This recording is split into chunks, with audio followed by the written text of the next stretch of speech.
This is the hero's journey, how we're going to queer it. And this is the first time that Samar and I have ever used Substack Live. So excited for that. Hey Substack, we're really happy to be here. Um, I actually was thinking of like right before I signed on, I was like, is there anything calling to, like maybe pull a card or something like that? And sacred incantations wanted to come and play, so I'm gonna pull a ritual for of trans wisdom for every season. I love that. That sounds awesome. While I'm shuffling, Aryn, could you tell people? Ooh, hello. Oh, the ones that fell out are really good. They're so good. Do you want to tell people what you do, who Yeah, you are? absolutely. My name is Aryn the Alchemist. I am a writer and interdisciplinary artist. I am also currently working on some offerings to help people facilitate. That's one of my many passions is getting people in group spaces and doing really great work. And what else? I'm queer. I'm obsessed with story and narratives, and the hero's journey has always been something that's like in the back of my mind as I'm writing. And I mean, I think it's pretty pervasive in terms of when you think of narrative structure or mythology, the hero's journey comes up. So I'm really excited to talk about this with Samar. And this is part of us diving into sort of like the juiciness of really what we're trying to do in our workshop, which is coming up later in the 26th. And we'll make sure to drop the link in the chat as well. But that's a little bit about me. Samar, would you like to introduce yourself? Yes, hold on one second. Yes, my manager just stepped in.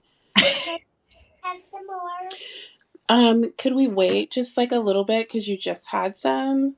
I know the chips are so good. Can you just wait a little bit? Okay. My manager is 5 years old. Um, Her name is Silas. She is a. Do you want to say hi to everyone? She also put makeup on for the live, apparently. Yes, I see. Um, she's a Pisces Sun, Scorpio Rising, and Sag Moon in the second house, right? Okay. Bye. Bye. See you later. She just comes to periodically check and make sure that I'm, you know, doing what I say I'm doing. Um, my name's Samar, and I'm the ensoulment doula. I'm also a creative writer. My main medium has been poetry. However, it's only been within the last maybe 5 years that I've gotten into more creative writing. My ancestors, chips are so good. So good. And not only are they chips, but they're also like Doritos. So um she is a snacker for sure. She's a snacker for sure. This afternoon she was able to I gave her a banana with peanut butter and sprinkles. That Let sounds me good. sprinkles. Um but my work is oh yeah, I'm queer. I Capricorn sun rising and Cancer moon. Um I I love storytelling. I love mythology. I love the exploration of self through storytelling and just the reclamation of your story as your own. Because everything in this universe, I shouldn't say this universe, everything on this earth and in these societies we live in want to dictate what our stories are going to be. Um, I can't wait to show you these cards that just fell out. Number one, your pleasure is a prayer. Like, That's so perfect because we've is literally it? been talking about Audre Lorde's uses of erotic. So this is so in line. I love it. It's also May collective, liberation, not individual inclusion be our goal and our way to love. And we don't we don't have to earn the right to be respected, which Yes.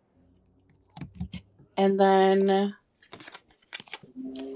let your freak flag fly. Words to live by.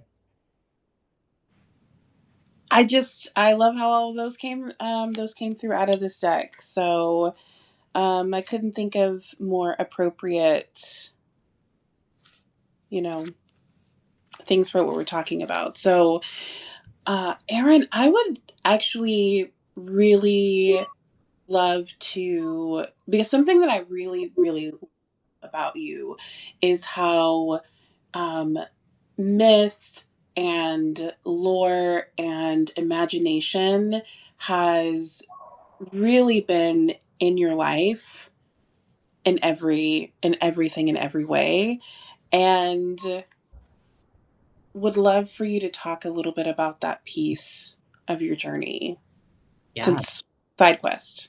Yes. Yes. That too. I write side quests and I love a side quest and I love going on adventures. I feel like the first thing that really comes out to me is when I was in high school. I mean, I've always been obsessed with writing and photography, and my best friend and I, we met in an eating disorder treatment. We actually like healed from our eating disorders, obviously with the support of the treatment center. But after that, continuing that healing can be difficult. We would have photo shoots. So she lived in a different state than I did. We'd visit each other and we would just create these elaborate shoots where we'd be shooting like on film or digital. We would go places, we'd have concepts, we'd have outfits, we'd do our own makeup. We were doing literally every single role. And this was the time when like Tumblr was really big and like Flickr, if anyone remembers those websites. Mm-hmm. And so it was just really fun because it felt like we would do these shoots and it would feel really good for us. And then we would upload them and then other people would be really responsive to them. And I felt like that process was really us rewriting our stories with our bodies, rewriting even like our friendship felt like we obviously trauma bonded, right? We met in a very vulnerable, intense time, but it was really cool to have a friendship grow from that where our dynamic was no longer rooted in our sickness or what we Mm. struggled. It became something so much more than that. And I feel like that photography, self-portraiture really helped me see that, oh, art is alchemy. Art is a way to move through these things and define our own stories. And we actually had a couple years where we were really into mythology. So we would create images based on fairy tales, mythology, and it was really, really fun. And I feel like that energy is still present even today. I still love a good photo shoot. Those of you who have been following Side Quests, my newsletter, may have seen the different characters I created for that. And yeah, I don't struggle with body image as much anymore, but I think the role of art, photography, storytelling remains the same.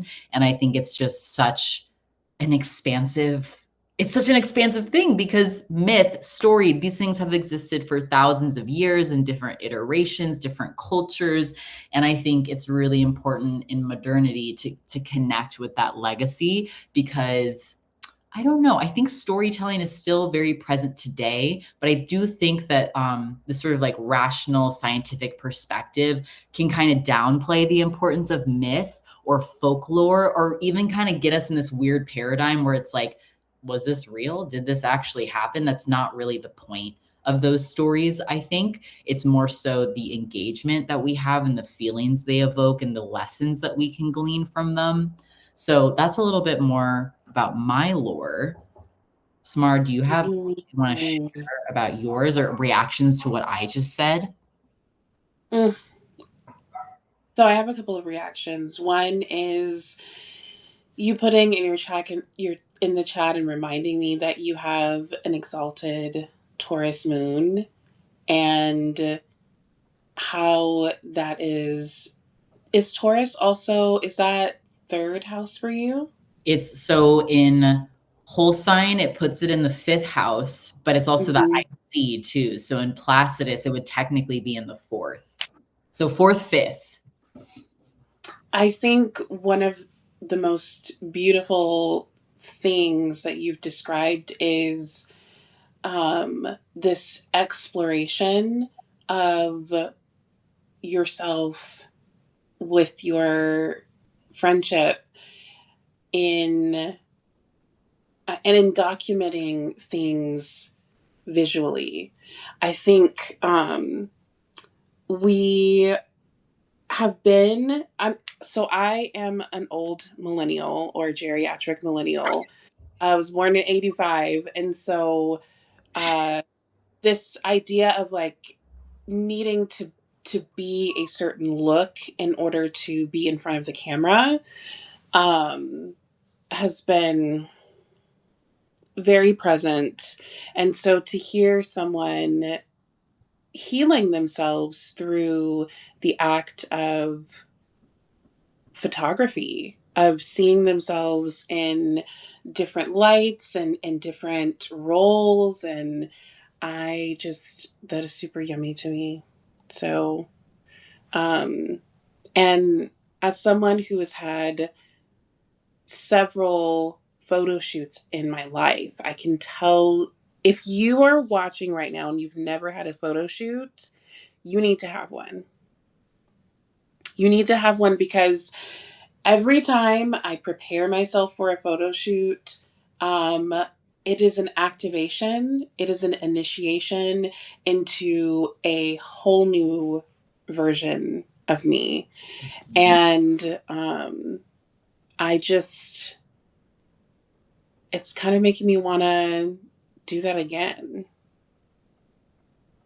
I did not ever. I missed the Tumblr. I missed Tumblr and Flickr. I could not figure out Tumblr. I could not figure it out. I was like, why is this so difficult? I had an account at some point, opened it up, and I was like, I don't even know what this is supposed to do. So, um, but yeah, I thank you for sharing that. Yeah.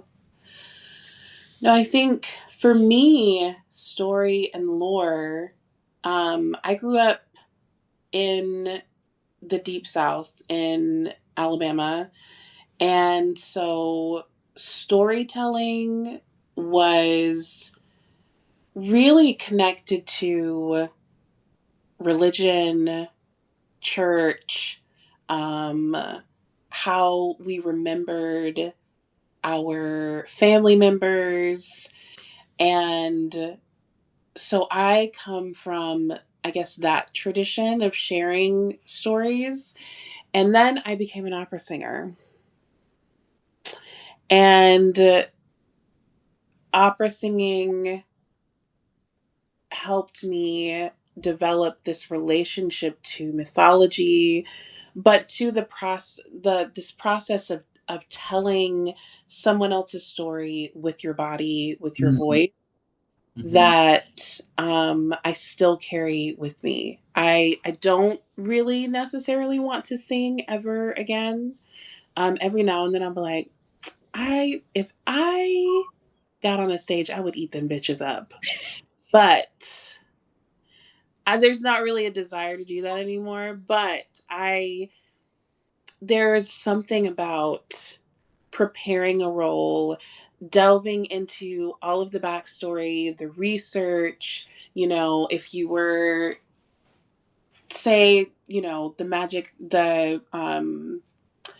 the Marriage of Figaro, having to read the story that it was based on, and then researching the roles that were in that particular time period, and really seeing how my body responded to, because it's different when you have like a costume with petticoats and shit, Your body moves differently.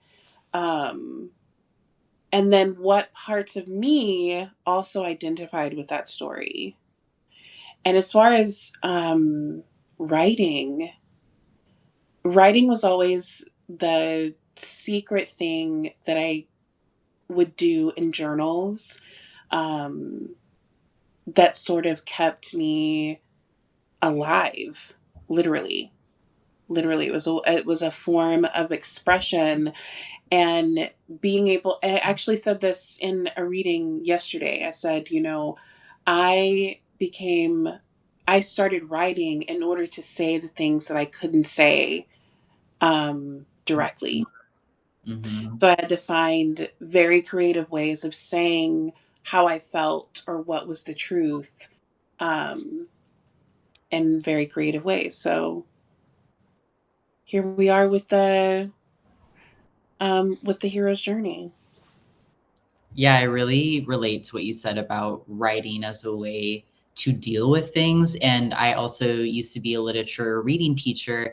And something that I learned really early on, I taught all ages. So I was working with like elementary, middle school, and high schoolers, is that it was so much easier to talk about stuff from the orientation of a story, right? Because it's very vulnerable to be like, this is my experience, especially as like a kid. Like kids usually are like, I'm not going to share that personal information with you. I don't even know you that well. So being able to use stories as like, okay, this character just did this. What do you think about that? It was Mhm. empowering. And then I think too, it shows up in my fiction writing where my fictional stories are again also like a safe place for me to explore certain experiences that would be too difficult to talk about in say a memoir style, and fictionalizing them somehow it just feels lighter, it makes it easier. And then there's also something too that I think we should talk about in regards to the hero's journey where you get to rewrite that shit.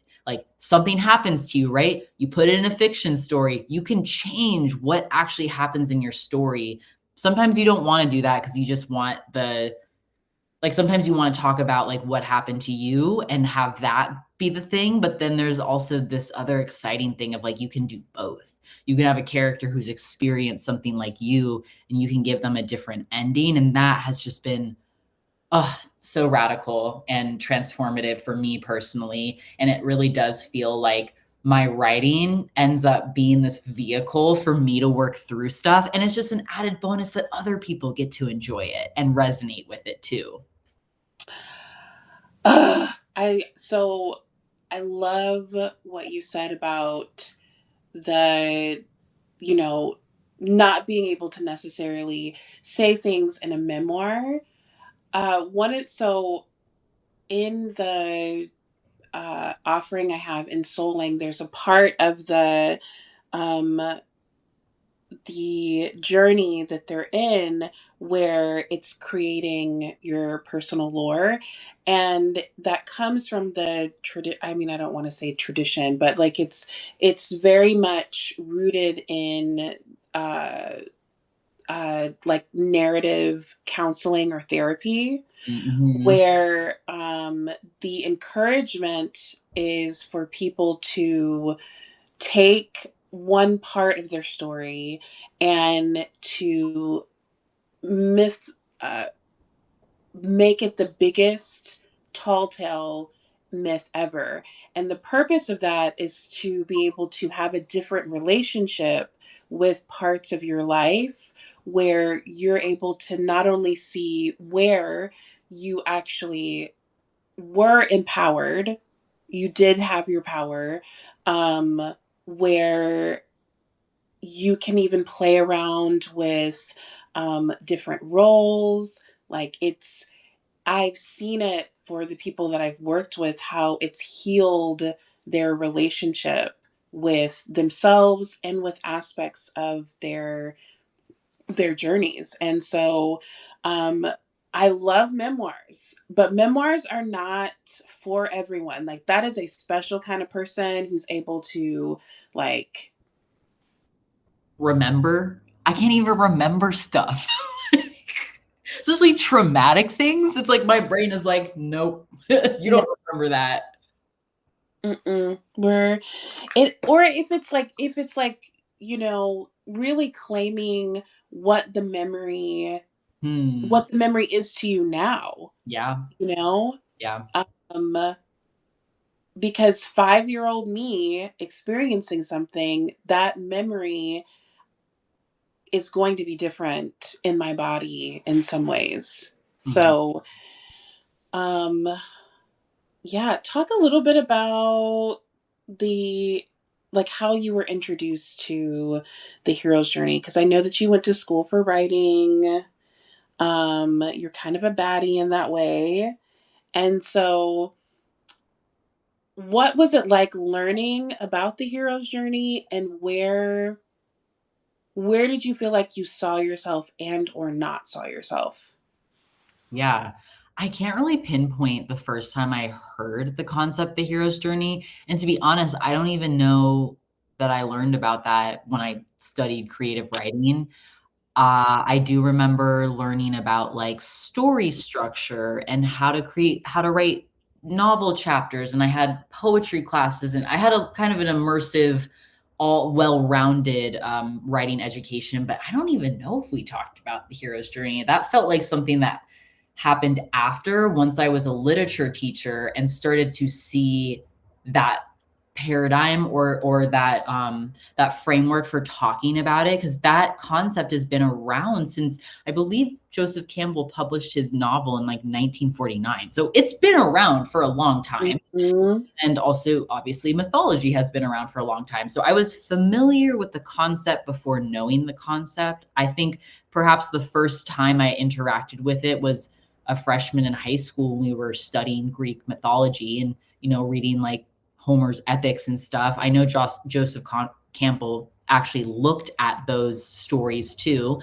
So on one hand, I think all of us can resonate with a hero because a hero is just the main character. And guess what? We are all main characters in our own stories. So there's that, right? Where I think I began to get kind of lost is that he wrote the hero's journey based on stories told by men where main characters were men. And like, okay, there's things within the frameworks. If you look up the hero's journey, there's like 17 different scenes or steps.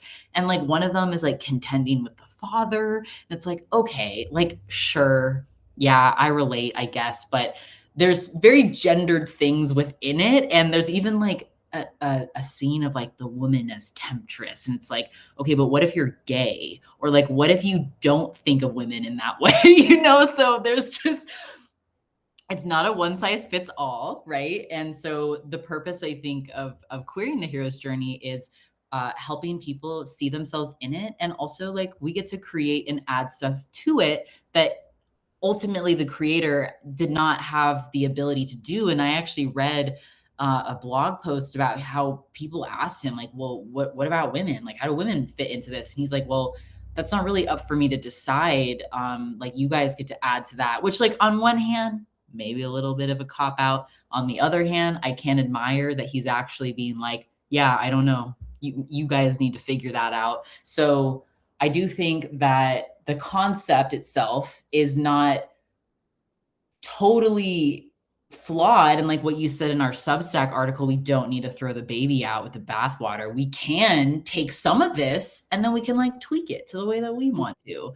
Any thoughts that you have about that, and like what's your relationship with that narrative framework? I absolutely agree with you in the sense of, the hero is literally just the main character. And I think one of the things that I have always been interested in has been anti-heroes, or um people that did not fit um the box when it came to what a hero was, mainly because I feel like I don't know the root of the Greek for hero, but I do know that hero as we understand it to be now is very on par with Savior, Yeah. with someone that sort of comes in, swoops in, and like um, saves everyone, or the damsel in distress. And my one of my favorite writers um, is Toni Morrison, and one of my favorite books by her is Sula. Oh my gosh. Now listen, y'all. If you have not read Sula, I need you to do it. I think I read Sula in a matter of 24 hours. Like, it was one of those things where I'd actually never read it before until God, it probably like a few years ago. But I was like heavy in the process of chest feeding my manager, my 5-year-old. And so it was like a matter of like sleeping a little bit with when she would go to sleep, and then like like, you know, chest feeding, and then like reading the book. But one of the things that I loved about Sula is actually I actually tie Sula and Anana, Mm. and like the story of like Ereshkigal and Inanna's descent, Mhm. very similar to Sula and her best friend in that Mhm. story, because her best friend was this character that um, was considered to be like good and whatnot, and Sula and she had this relationship where Sula was much less concerned with how people thought of like what people thought of her. And in I can't tell you, I cannot ruin any of the book for you, because I when I read it, I was like, this is not how I thought it would go. But I can tell you that this dichotomy of this sort of anti hero of Sula, you know, sort of mirrored by her friend, who everyone thought in all of these ways was supposed to be wonderful and great, it's just it's just chef's kiss. It's just chef. So I've always been interested in whenever we had to read things, I'm always like, but why? Why is it like this? Um, or why are we reading this? Um, Even in high school with things like Shakespeare, you know, and I think, God, I feel like in high school we read Hamlet Mhm. and Othello. And I remember being like,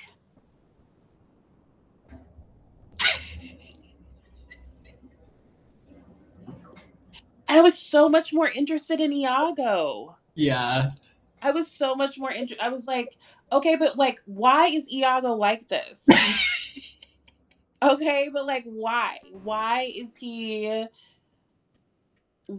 he willing to do everything to ruin Othello's life? Racism? Possibly, it's possibly racism, but what is it about Othello that like it burns his biscuits? Yeah. Like, his biscuits were scorched, blackened.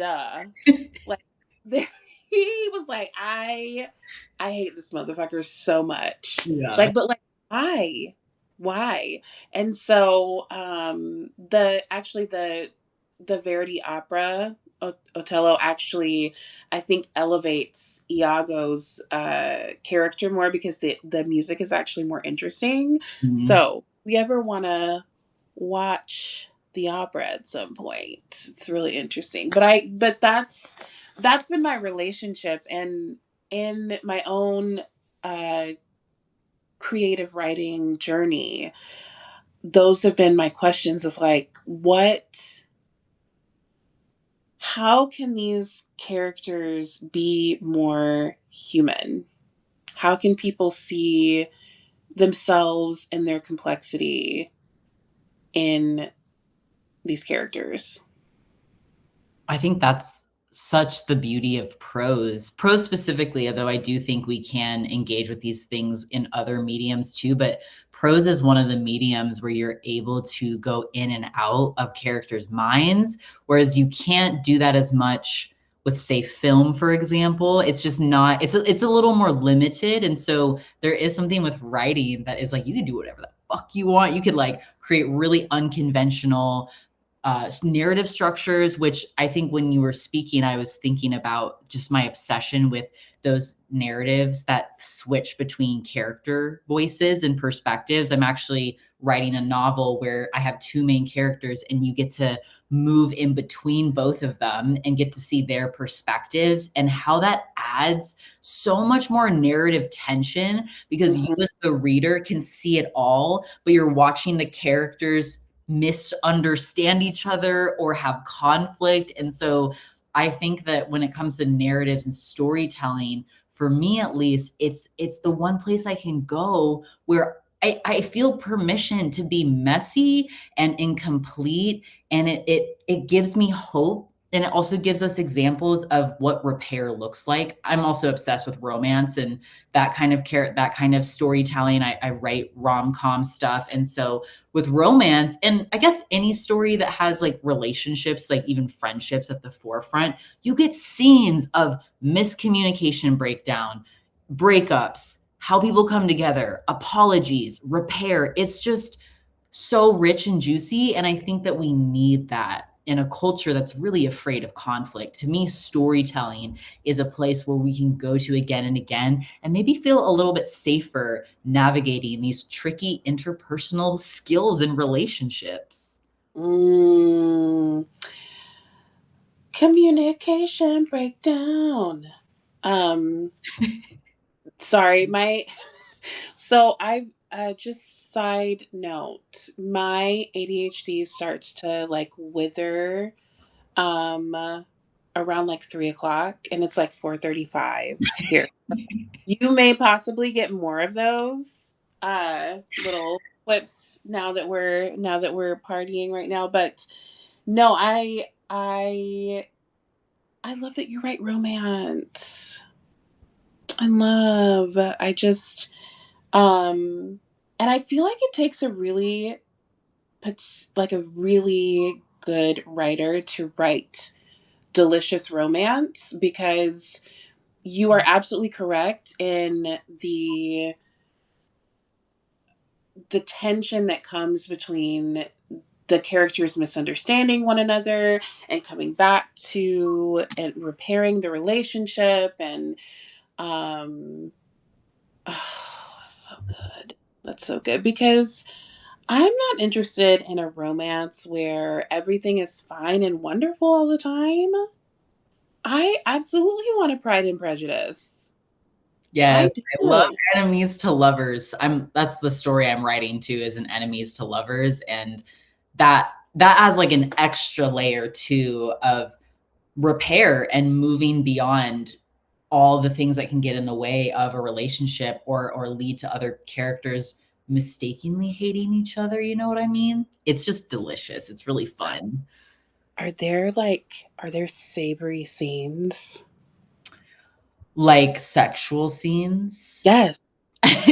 So it's YA. So I'm Ugh. debating some YA for like older can have those. I'm debating how much do I want to include in a novel that is probably going to be for like 14 to 17-year-olds. That's I have fine. read YA romance that does have sex scenes and they actually are really I think they're really great because I think teenagers deserve to see like consensual fulfilling like sexual interactions, especially in like first loves or first relationships. So I'm deciding how far I want to go with that. But I have written other romance, like short stories, Mhm. mostly like lesbian stuff. And I do have sex scenes in those. And those are really fun too. And I love playing with really the eroticism of language. Like there's so many ways that you can go with it. It doesn't only have to be like super descriptive and mechanical. I like to add like the feelings and the sensations, and there's just so much you can do. But it also is really hard to write because it's really hard to keep a balance between like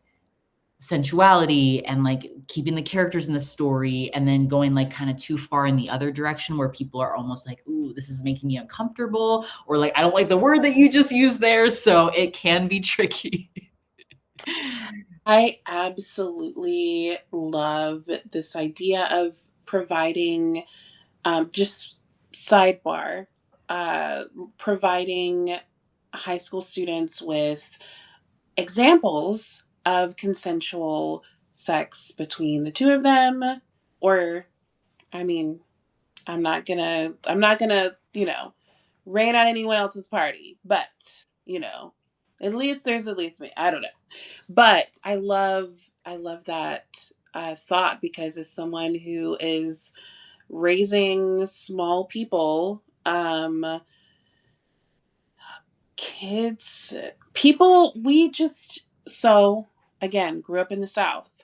So my sex education was absolutely um, abstinence only. And anything else was going to give you like mumps and bumps on your parts, which was just terrifying. Mm-hmm. So you don't even know how things work. You don't even, how consent even works, relationship wise, how that can change. These, thank God, we're in a different place, because the boomers did not know what they were doing when they were teaching us. They did not. They thought it would work, and it just gave us trauma, and now we're in therapy. um, no, this, I would love to know how you have added any spiritual practice to your writing. Ooh, yes. Okay, love this. And I also want to hear your answer to this too. I feel like my writing practice is my spiritual practice. Like Mm. they're so similar. I've always felt that writing is the one artistic medium that is so easy for me to channel. To be completely frank, most of what I write feels channeled. It is coming through me, but there's something else happening. And since I've connected more with my ancestors and the spiritual heritage of my culture and like where my ancestors come from, it's even stronger. And I think that writing is really cool because any kinds that you do, it feels like you're contending with how you really see the world. I've heard other writers talk about how writing is figuring out what you believe, even if you're lying, like through fiction. And so I do really think that it's sacred in that sense, where it can both be a creative outlet, but also a tool for self reflection and connection. And it's really funny because I used to not think I was a psychic medium, which is hilarious now because like I do so much channeling and working with ancestors and spirits and stuff. So I was like, I don't really see ghosts. Like, I guess I'm not psychic. And it's like, but I hear things and when I'm writing, it feels like it's coming from elsewhere. So really the notebook, the journal is the altar, and it is a spiritual process for me to work through stuff, not just fiction, but life stuff, and we've talked a lot, like Samar and I have talked a lot about how like writing is a tool for reality building. What we write could potentially become true, and many other writers knew this for centuries, right? If you look at Octavia Butler's like notebook, she's straight up manifesting her desired reality through writing, through repetition, through like almost these like, it has like the rhythm of poetry, honestly. So I think all writers understand the value, the power, the ability to transform through language. And I think I think storytelling is world building because our world is just stories. Like everything around us is stories. The story of America, that's a story and that shapes our reality, right? The story of colonialism shapes our reality. So our idea with querying the hero's journey is, well, change the story, write yourself in and like watch what happens, watch what unfolds. So period, because I don't know if I've ever talked to you about my thoughts around Sagittarius, around the sign of Sagittarius, and how and why I feel like it's associated with I know it's associated with higher learning and astrology, but I feel like it's also associated with world building, with lore crafting, with Yeah. myth making. Because if you think about where it comes within the wheel, you are in the underworld. This is a mutable fire sign. This would have been just socially speaking, a time where people would have been huddled in caves or in dark spaces around fires. And it's a time to remember what moves ahead or what moves towards Capricorn in the ascent out of the underworld. Mm, So whenever I think about this idea of writing yourself in, of the fact that that's tied to like higher education and learning, um, I look past that association with white supremacy and look into when we are in higher education, we are learning the history of things. And the history of things informs how we move forward in with our degrees, you know, and how incredible is it that you don't need the academy in order to create the world that you want, that there are tools available to you, that you really can be your own researcher, mm. um you can create your own story. Snaps to that. mm. Hold one moment. Let me I have to send a message. Oh, hello. I can't believe I'm having to do this on my phone. My poor partner is like, how many scripts do you have at the prescription place? Two. I know, it's like this is like real life. And now I'm like getting kind of sweaty because I'm like, oh my God, I'm embarrassed now. No, Um don't be. It there- happens. um Azul, hello. Chase is here. I love it's a whole party. We did not know how many people were gonna be here, but we're very happy that y'all are here. We're like, maybe we're gonna be talking to ourselves. Yeah. No, it's nice to have. Um, it is. It's so nice. I also love you saying the the notebook is the altar.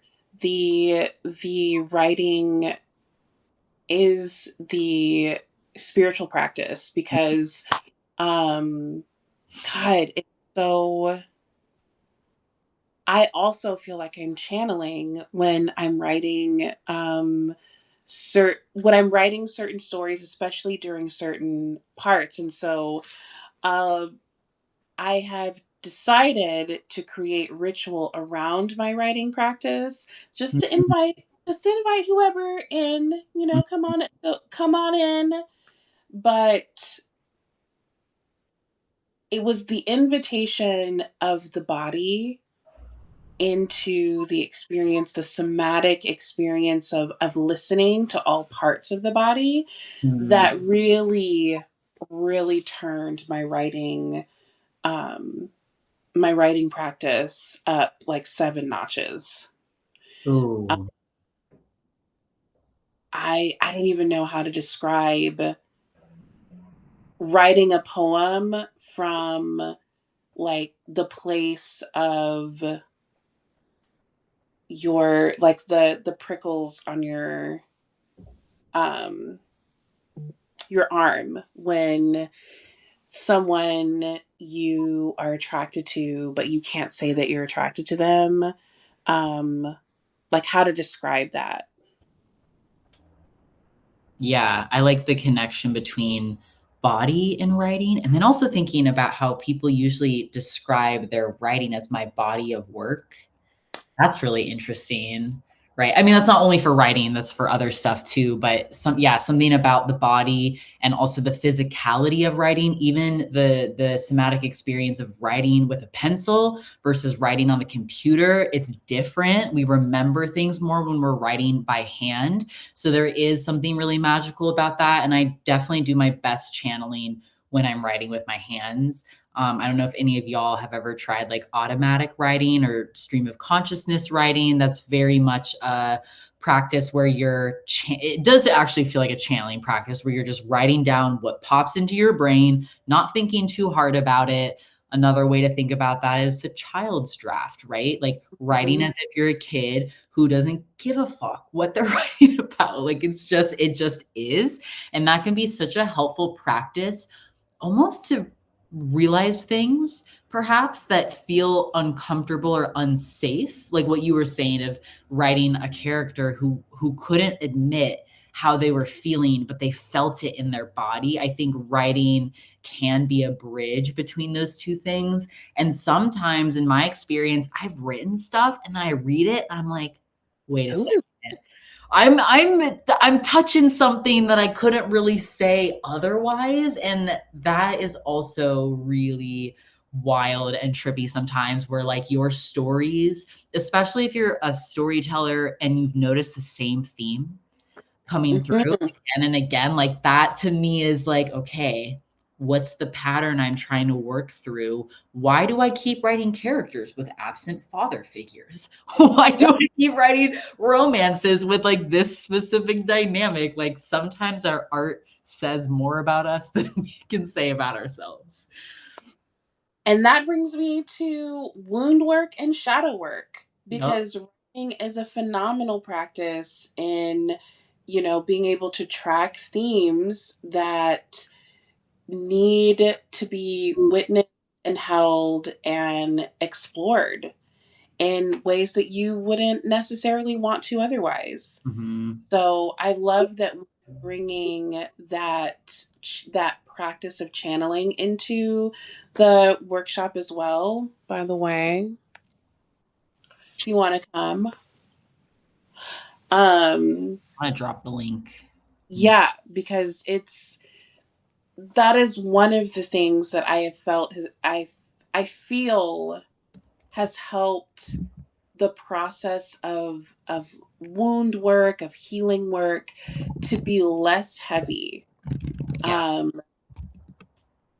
because I'm also able to walk away from it. That's one of the things that when I bring people in with like somatic writing, is I tell people, okay, now that you've written it, let it rest and Mhm. come back to it later.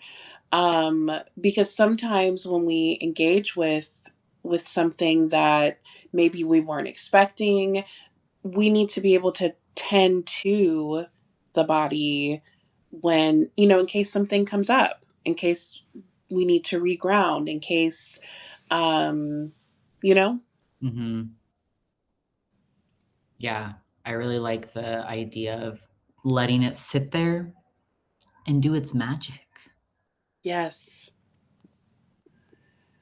Yes, sitting, allowing it to breathe, Mm-hmm. allowing it to breathe. Hmm. I thought you said grieve, which Oh, works too. Breathe, grieve. okay. I mean, Aryn, let's go. Let's. I mean, yes, Mm-hmm. both. Yeah. There's yes, both. Yeah, I definitely feel like my writing practice is a grief practice. I like writing about okay, I'm kind of like my brain is going in different directions. I wanted to share that when I first started writing fiction, one of the hardest things for me to write was conflict because I didn't want the characters to be in conflict with each other. And so Mm. I was working with one of my friend who was reading like the first iteration of my novel, and she's like, this is too easy. Like, you need to add tension and conflict because my Taurus moon ass was like, everybody gets along, they love each other, everything's fine. But you read any story that's published, at least by traditional publishing, there are problems, there are conflicts, and that goes out through the whole book. Like, that's why we read and that's why we consume stories, because we want to see what a character does to overcome conflict. And so I've had to just like sit with myself and accept that that was hard. But there's a craft to writing good conflict. And that has been really fun to explore, especially in a lovers or enemies to lovers context, because you get to create like what's juicy about that dynamic is what the characters are struggling with individually. You can do something where you cross over, where the other character is getting in the way of what the other character wants. So that's what's really fun about that project. If anyone ever wants to take a stab at enemies to lovers, it's definitely like a master class in how do you create multi-layered conflict that will Mm. then ultimately culminate in like a relationship, which is even more fun because how do you get from here like hating each other to like loving each other? I really love that. I'm trying to think of times where I've even experienced lovers to like that kind of conflict. Have I ever experienced that? I don't think I have, because once you're my enemy, you don't exist. Yeah. But that's like a Capricorn maybe struggle I have. Like, Yeah. maybe I go to therapy for that. But I love this idea of like because we in our lives we are. I love this description of multi-layered conflict because, I tell people like once you, first of all, there's no one initiation for something. We are it like ass deep in like so many different initiations. Mhm. And once we move through that threshold, the spiral begins. Mhm. But there are so many spirals happening. Yep. Um, and that definitely happens in relationships where you bump into like a conflict that's like touching another one, that's touching another one. And it's so funny. I feel like for my conflicts it'd be like, do you want to fight? Do you want to fight? But maybe that's just, I don't know. Maybe it's the Aries energy right now. It's just. Oh my God. Well, and what the hero's journey tries to illustrate in all narrative structure. So like not even if you're somebody who's like familiar with storytelling from a screenwriter's perspective or a novelist perspective, it's all the same. How it goes is like external problem. Character has external problem. They have to try to fix it. And along the way, in the process of trying to fix it, they realize what they really need. So all stories feature this transformation where the external, what's happening on the outside, forces us to change what's happening on the inside, which is just describing what it is to be human. Typically, humans don't change unless things get so fucking bad that they can't handle it anymore and they need to change something differently. So I think that that's another way we can think about the hero's journey, right? Is that it's a story about what, like, us changing inside, and in like external things can often offset that, or make it so difficult for us to continue ignoring it, right? I'm sure all of us have had experiences where deep inside you're like, maybe I should go about this differently, but you're like, nah, I'm fine. And then externally, maybe that avoidance or the behavior you were doing leads you to deal with other problems, and then you have to like come face to face with that. And it could be maybe helpful to talk about the like the dark night of the soul, like that Mm, specific part of mm, the story, because in the hero's journey and most narrative frameworks, the dark night of the soul is, to me, one of the most compelling, because it's basically saying like, okay, you tried to fix it, it didn't work. What now? What are you gonna do? This is like the low point. And I think all of us probably have stories about our low points and what happens and changes afterwards. Do you have any thoughts about that, especially as it relates to shadow work and like mm. that deep soul stuff that you're talking about in your offerings? Well, I always tell people that the tower card doesn't want to bother anybody. But you know what I mean? Like the tower, but the tower card comes through when we've ignored all of the other signs prior to. And the dark night of the soul is, I mean, I feel like it's absolutely necessary. And so often the dark night of the soul feels heavy because we have ignored Mm, these external like things asking us to look at it, and then all of a sudden we have to confront it, you mhm, know mhm. but what I tell people to do as far as like shadow work or wound work is like the shadow work is the process of going into the subconscious and bringing something back up to like witness it, to review it, which means that to see where it fits in your life at this point. And if there's always a process of this happening, then the dark night of the soul happens a lot less in our lives. Yeah.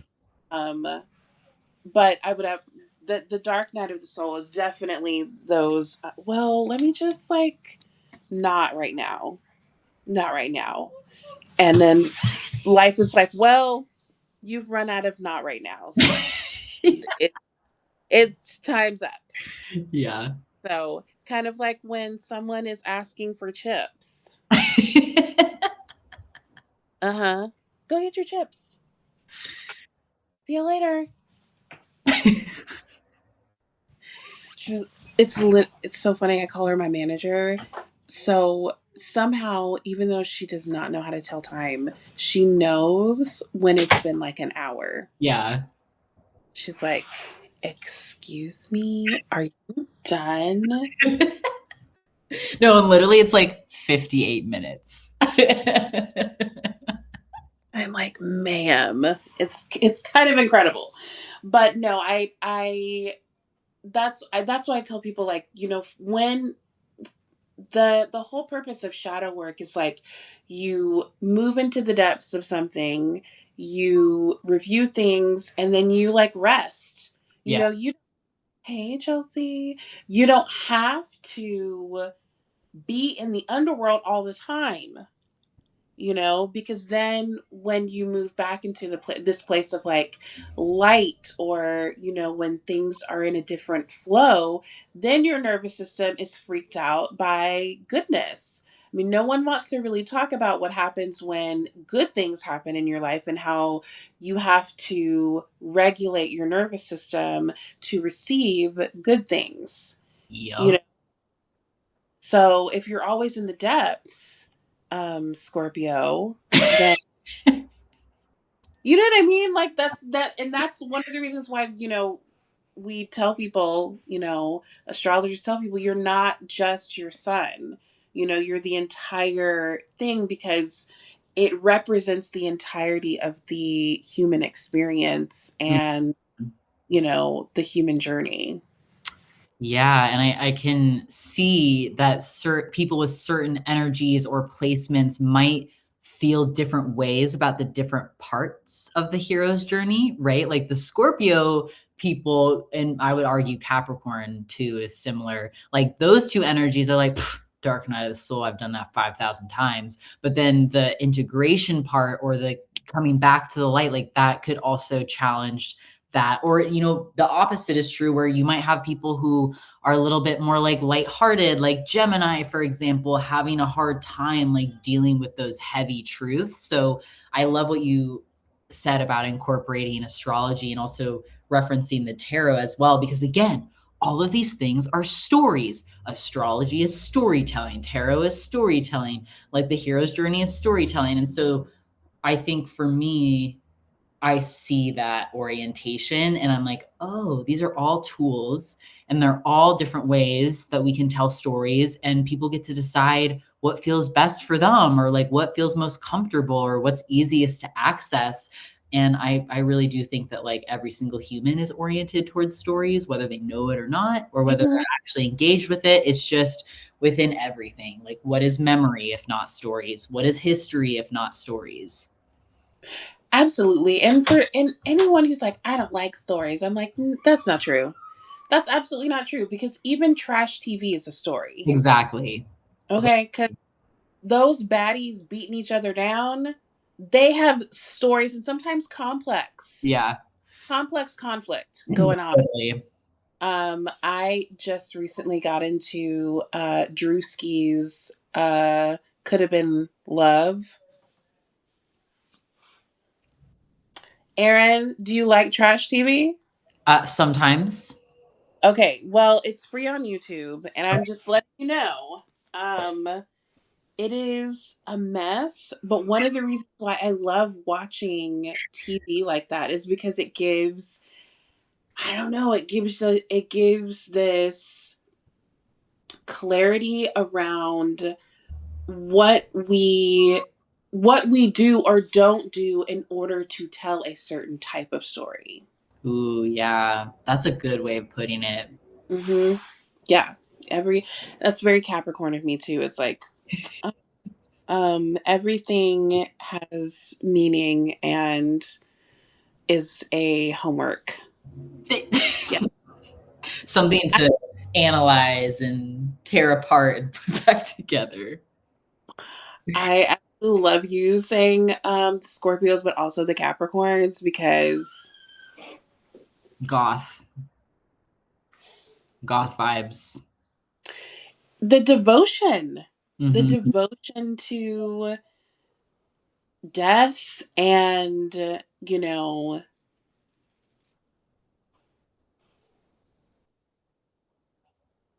I can't help it. I can't help it. Sure. Everything has to be full of depth. I'm sorry. I can't. Even things that are frivolous and light for me, it's all tied together. It's like, yeah, that's what I think a lot about with my side quest framework. It's like, hee, haha, come over here. And it's like, once you're here, it's like, Death. no. Yeah, death. Let's go to the underworld. Yes. Yeah, it's like I tricked you. We're in the river, Yeah. in the underworld. Just Which, kidding. I mean, to be honest, a lot of the archetypal fool energy usually leads you there anyway. Like Mercury being the character who's the psychopomp in mythology, like that kind of stuff. So I don't think people should be that surprised by now. At all. At all. Period. As we chat about this on Mercury Day, Not even intentional, but that's perfect. right? Speaking of like Mercury, my precious partner who is a Gemini sun, Virgo rising, and Aquarius moon. Nice. Um, I don't know how we got together. I feel okay. So when you said Gemini Sun, Virgo rising, that is the sign of my best friend who I was doing those photographs with. And our dynamic has always been like opposite attract kind of thing, where when I'm around her, I ground her and she kind of loosens me up a little bit. I also have a Venus in Sag. So Gemini energy is just really fun and activating for me. Like it's like the sleeper cell is like the silly little guy. And when Gemini is around, it's so much easier for me to access.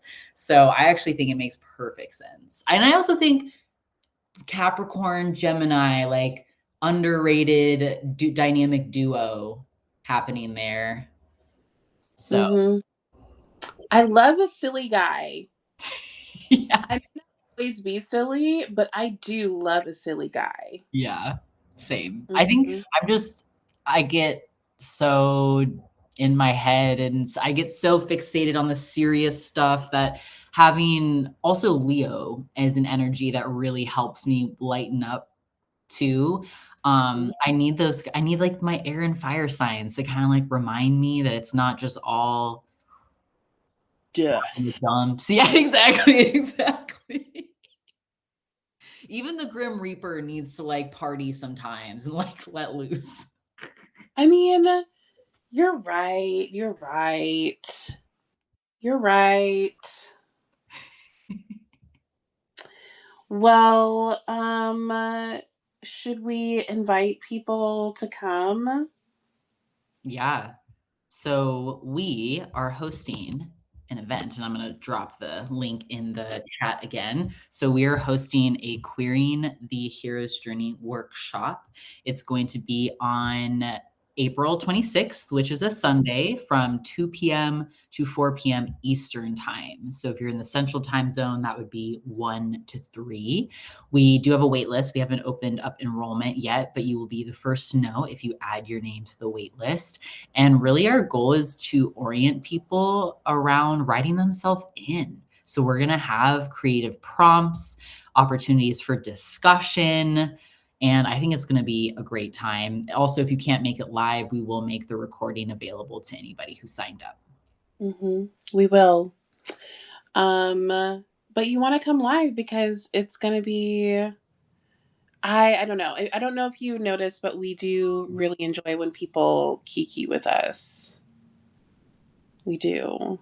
So we would love for you to come because honestly, we're at a time in society where we need tools to remember that we are main characters in our story. We do actually have the power to write different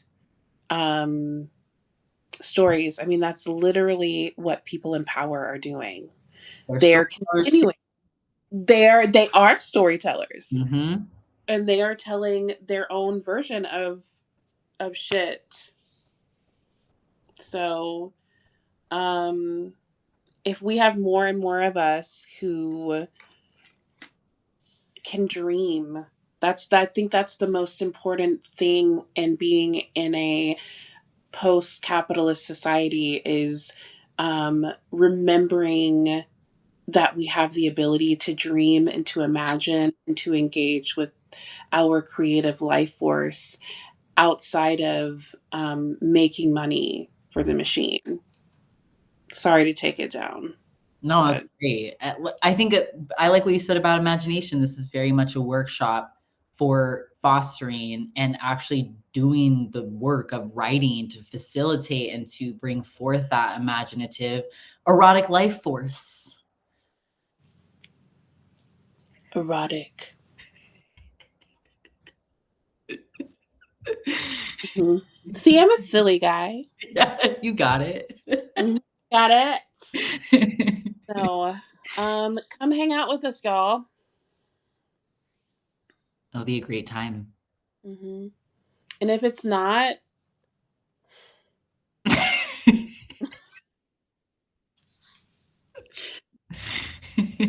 don't know what happened. So, anyway, I'll see you guys later. Sounds good. Thank you so much, Samar, for joining me for this live. And thank you, everybody who tuned in and are watching the recording. We would love for you to attend our workshop and just continue to follow us for more Yeah. exciting updates. Yeah. Talk to you soon. Sounds good.